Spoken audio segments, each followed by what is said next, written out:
Guys finally हम आ चुके हैं लीला और हम एडवोकेट मनजीत सिंह से आपको मिलवाने वाले हैं। वेट कर रहे हैं एक्चुअली ना, वो लीला के अंदर ना किसी मीटिंग से आए थे तो मैंने कहा चलो आपको मिलवाया जाए। आ जाओ। Hello sir, how are you? I am fine sir. Hello sir, how are you? So guys आज हमारे साथ हैं एडवोकेट मनजीत सिंह जी, ईस्ट दिल्ली से खड़े हुए हैं। आज हम ना इनसे मिलवा आपको इसलिए रहे हैं क्योंकि 25 मई को आपको सभी को पता है कि इलेक्शन चल रहे हैं। आपने वहाँ पे जाके किसको वोट डालना है, जो सही बंदा है उसके लिए। क्योंकि जब मेरी सर से बात हुई तो इन्होंने मुझे बताया कि इनकी लाइफ ज़्यादा स्ट्रगलिंग लाइफ रही है। आज मैंने कहा चलो इनके पास आया जाए और इनसे मिला जाए। हम लीला आए थे तो सर की एक्चुअली कोई मीटिंग थी तो मैंने कहा थोड़ा सा हमारे लिए भी टाइम निकालो कि हमारी जनता जो है, हमारे 1.5 मिलियन लोग हैं देखने वाले, 1.5 मिलियन सब्सक्राइबर्स हैं, तो उनमें से भी मोटिवेशन, भाई सारे हमारी वीडियोस देखते हैं कि मोटिवेट हों सर की स्टोरी सुन के। तो सर से हम पूछते हैं सर तक कैसे आप पहुँचे। एडवोकेट का तो सबको पता ही है। यस जी सर, मैं आपको बताना चाहता हूँ जिस तरह स्टार्टिंग में हम श्री अनंतपुर साहब से मैं बिलोंग करता हूँ।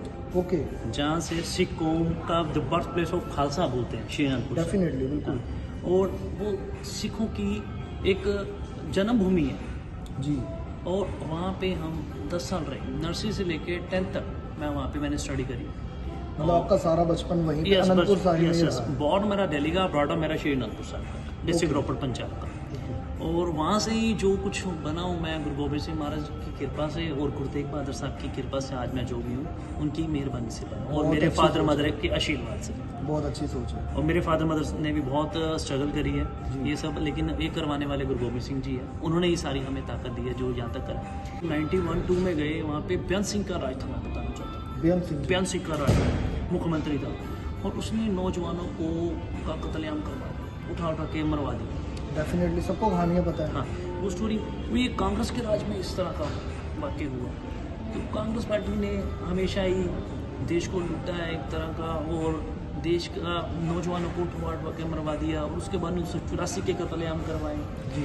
मैंने फिर 10th तक वहाँ पे स्टडी करी, लेकिन वहाँ पे शुरू में हमारा काम बहुत अच्छा था, लेकिन बाद में उसके बाद वर्क नहीं चला। मैंने बताना चाहता हूँ वहाँ पे हमने एक छोटा सा टी स्टॉल से हमने अपना काम स्टार्ट करा श्री अनंतपुर साहब, टी स्टॉल। अच्छा। हाँ जी, चाय का एक हमने ठेला बोल सकते हो आप, एक वहाँ से हमने टी स्टॉल से हमने वर्क करा। मुझे नहीं पता था ये। हाँ, आपने बहुत और वहाँ पे क्या हुआ, हमारी शॉप भी थी अलग, लेकिन हमने टी स्टॉल वहाँ पे इसलिए हमने चूज़ करा क्योंकि वहाँ पे तखत श्री केसगढ़ साहब के पास संगत बहुत आती थी। जी जी। उस टाइम कोई भी आसपास कोई शॉप नहीं थी, कोई फैसिलिटी नहीं संगत के लिए। तो मेरे पिताजी ने कहा भी हमें संगत की सेवा करनी चाहिए, तो हमने संगत की सेवा करने के लिए हमने सेवा भी करेंगे और साथ में हमें इनकम भी चलेगी। आज से 20 साल पुरानी बात बता रहा हूँ। उस टाइम जब हमने वहाँ पे स्टॉल लगाया, और तब भी रात को हम उस स्टॉल को लगाते थे, और रात को 7-8 बजे हमने स्टॉल लगाया, और सुबह 8 बजे तक 9 बजे तक वहाँ स्टॉल पे रहते थे, और फादर साहब भी मेरे साथ होते थे, और मैं भी फादर साहब के साथ रहता था। ओके। और मैं बताना चाहता हूँ रात को 8 बजे हम बैठे और सुबह 7 बजे तक, 7:30 बजे तक उस स्टॉल के ऊपर, टी के स्टॉल के ऊपर हम चाय पीते थे पूरी रात। हम चाय के, और 2-3 घंटे के बीच में रेस्ट होता था, और 3 बजे फिर गुरुद्वारा साहब ओपन हो जाता था, और संगत दर्शन प्रकाश होने के वक्त वो संगत दर्शन करने के लिए आते, और चाय वगैरह उनको देनी होती थी। चाय वगैरह दे के, और 7 बजे संगत की सेवा करके, चाय वगैरह दे के, फिर मैं स्कूल जाता था। अरे इतना स्ट्रगल करा आपने। वो स्कूल जाने के बाद फिर मैंने इस तरह स्ट्रगल करके वहाँ से इनकम भी जनरेट होती रही, और वहाँ से मेरी फीस निकल जाती थी स्कूल की, और जो खर्चे होते थे इस तरह पूरे होते थे। 10th होने के बाद फिर देन वहाँ पे हायर स्टडी के लिए कुछ नहीं था, और मेरे सिस्टर ने फिर LLB में एडमिशन ले ली लॉ में दिल्ली में, और फिर हमें भी फिर वापसी दिल्ली आना पड़ा। तो दिल्ली में मेरे सिस्टर भी एडवोकेट है, मैं भी एडवोकेट हूँ, ब्रदर की वाइफ भी एडवोकेट है, मेरी वाइफ भी एडवोकेट है, तो हम सारी फैमिली एडवोकेट्स की फैमिली है एक तरह की। गाइस मैं मतलब बीच में आपको रोकना चाहूँगा ज़रा। तो सर की मैंने ये चीज़ सुनी है कि सबसे पहले देखो कि मतलब कि चाय का जो स्टॉल लगाते हैं भाई, वो भी देख लो कि इतना स्ट्रगल आपने करा है और यहाँ तक पहुँचे हैं एडवोकेट के बाद MP का कॉन्टेस्ट है, वो मतलब कि चुनाव के लिए खड़े हुए हैं। इनसे कोई देख के बहुत कुछ सीख सकता है। बोलने को चाहे मैं बहुत छोटा बोल रहा हूँ ये वाली बात, बट ये वाली कहानी सुन के बहुत लोग मोटिवेट हो सकते हैं। जब खालसा कॉलेज में एडमिशन ली तो हमारे पास फीस देने के भी पैसे नहीं थे। मेरे पिताजी उस टाइम ऑटो चला रहे थे दिल्ली में, तो कितना वहाँ से पंजाब से वापसी आए तो कोई काम नहीं था, वर्क नहीं था, तो मेरे पापा ने ऑटो चलाना स्टार्ट किया।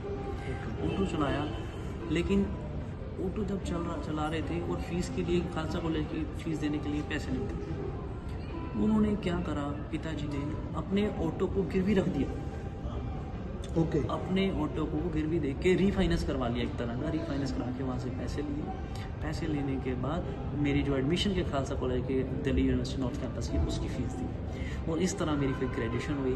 फिर आगे फिर मैंने LLB करी, लॉ करके मैं एडवोकेट बना। फिर मेरे फादर साहब ने मुझे मोटिवेट करा और भी आप इलेक्शन फाइट करें। फिर मैंने इलेक्शन के वर्क करा और 2013-14 में मैंने MP और MLA का कॉन्टेस्ट करा, चुना, और काफ़ी मैं फेमस हो गया और मेरे पास इस तरह काम भी बहुत आने लग गया।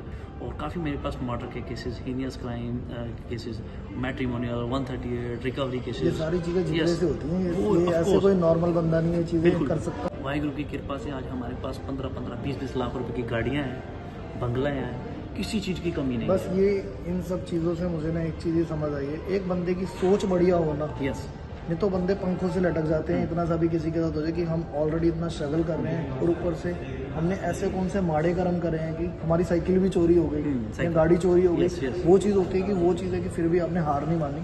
और उसके बाद मतलब कि ये लगा लो कि एडवोकेट के बाद भी मैं बात करूँगी, आप मतलब चुनाव के अंदर आप खड़े हुए हैं अब, तो वो चीज़ बहुत बेटर लगी। हमने करोड़ों रुपए कमा लिया अपनी वकालत से और बहुत प्यार जनता का मिल रहा है। अब मेरा मन है मैं जनता की सेवा करूँ, मैं बहुत सेवा अच्छी करने के सोच लिए है। आ रहा हूँ सर। बहुत अच्छी सोच है। जो राजनीतिक पार्टियों ने, चाहे कांग्रेस हो गई, आम आदमी पार्टी, ये भ्रष्ट पार्टी हैं दोनों देश की। ये कांग्रेस और आम आदमी पार्टी, ये दोनों आपस में मिले हुए थे। मैं पहले भी कह रहा था, आम आदमी पार्टी कांग्रेस की बी पार्टी है और कांग्रेस ने ही आम आदमी पार्टी को जन्म दिया। इस तरह मैं बताना चाहता हूँ, सिर्फ इन्होंने घोटाले करे हैं केजरीवाल ने,